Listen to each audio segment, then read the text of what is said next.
Hello বন্ধুরা, good evening and welcome back to my channel Turja's dream. আশা করছি ভালো আছো সবাই। দেখো, আজ স্যাটারডে, চলে এসেছি একটা বার্থডে বাড়িতে। তো এই যে আমার ছেলে বসে আছে, আর এই তো বার্থডে বয়। তো কেক কাটার প্রস্তুতি চলছে।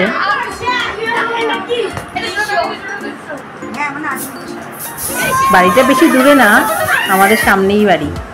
তো এই তো নেক্সট ডে আজকে, অর্থাৎ রবিবার। আজ একটা বিশেষ দিন, সূর্যের বাবার বার্থডে আজকে এবং লোকনাথ বাবার তিরোধান দিবস। তো আমরা উপোস রয়েছি। এই তো রান্না বান্নাটা করে নিই। তো আজ হবে ভেজ ফ্রাইড রাইস। তো সবজি সব কেটে নিয়েছি, একে একে সব সবজি ভেজে নেব। প্রথমে ফুলকপিটা ভাজার জন্য দিয়ে দিলাম, একটু নুন এবং হলুদ দিয়ে ভেজে নেব। পরিমাণে অল্পই দেব, কারণ ভাতটা বসিয়েছি, ভাতে আমি লবণ দিয়েছি অনেকটা। এই তো ফুলকপি ভাজা হয়ে গেছে, এখন দিয়ে দিলাম গাজর। গাজরও প্রায় খানিকটা ভাজা হয়ে গেছে। এদিকে ভাতটাও হয়ে গেল। তো ভাতটা 80% কুকড হবে।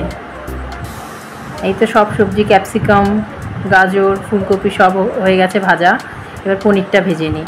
পনিরটা ভেজে আমি জলে ডুবিয়ে রেখেছিলাম। তো আমি নুন মাখিয়ে পনিরটা ভেজেছিলাম, কারণ জলে ডুবিয়ে রাখলে পনিরটা জুসিও হয় এবং সফট হয়। এই তো কড়াইতে এবার জিরে ফোড়ন দিয়ে দিলাম, একটু গরম মশলা ফোড়ন দিয়েছিলাম। এবার প্রথমে দিয়ে দিলাম টমেটো। তো টমেটোটা একটু গলার জন্য দিয়ে দিয়েছি নুন হলুদ। তো টমেটোটা প্রায় খানিকটা গলে এসছে। এবার দিয়ে দিলাম জিরে এবং ধনে বাটা।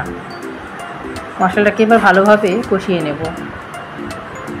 এই জিরে আর ধনে এখানে ভালোভাবে কষাতে হবে।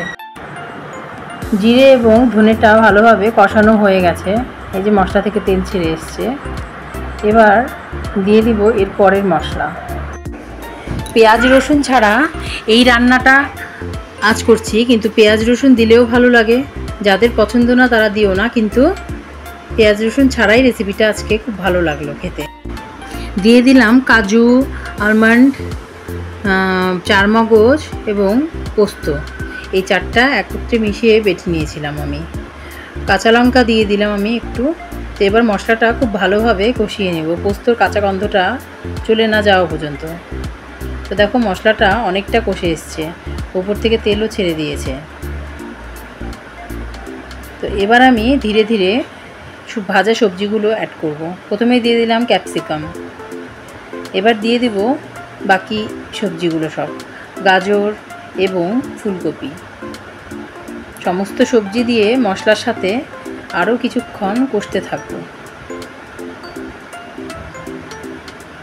আজকে বাবা লোকনাথের তিরোধান দিবস। তো আমি, সূর্যর বাবা দুজনে উপোস রয়েছি। তো আজকে নিরামিষই রান্নাবান্না হবে সারাদিনের জন্য। তো এই তো দিয়ে দিলাম এখানে বিরিয়ানি মশলা। বিরিয়ানি মশলা দিয়ে ভালোভাবে মিশিয়ে নেব। দিয়ে দিলাম মিষ্টির জন্য খানিকটা চিনি। তো নিরামিষ রান্নায় চিনি একটু ব্যবহার করা যেতেই পারে, কারণ চিনি একটু দিলে বেশ মিষ্টি মিষ্টি হয়, ভালো লাগে। দিয়ে দিলাম একটু গরম মশলা। এখন ভাতগুলো অ্যাড করে দেব। ভাত দিয়ে ভালোভাবে সবজির সাথে সবগুলো দেখো মিশিয়ে নিয়েছি। আমি এখানে আজকে বেশি পরিমাণে তেল ব্যবহার করিনি, একটু বুঝে বুঝেই ব্যবহার করেছি, কারণ ওর বাবা বারবার করে বলছিল খাবার যেন হালকা হয়, খাবার যেন হালকা হয়। তো পনিরগুলো অ্যাড করে দিলাম, আর দিয়ে দিলাম খানিকটা আরও গরম মশলা ও একটু বিরিয়ানি মশলা। এবার ভালোভাবে মিশিয়ে নিয়েছি। এই তো রেডি। একটু ঘি আর কেওড়া জলও আমি দিয়ে দিয়েছিলাম। আর এটা হলো ক্যাপসি পনির।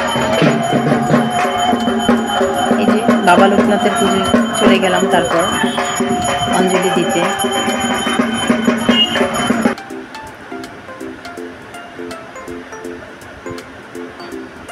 লোকনাথ পুজোর এই দিনটা আমাদের জন্য খুব স্পেশাল, আর তার মধ্যে আজকে ওর বাবার জন্মদিন। বাড়িতে এসে সূর্যের বাবাকে খেতে দিয়ে দিলাম। এই যে বার্থডে কেক সূর্য অর্ডার করেছে, সব সূর্যর। আজকে টোটাল অ্যারেঞ্জমেন্ট এগুলো সব সূর্যর। ছেলে বড় হয়ে গেলে বাবা মার জন্য ছেলেরই চিন্তা। তো বন্ধুরা আজ এই পর্যন্তই। তোমরা সবাই ভালো থেকো, সুস্থ থেকো এবং সাবধানে থেকো। দেখা হচ্ছে নেক্সট আরেকটি ব্লগে। Thank you.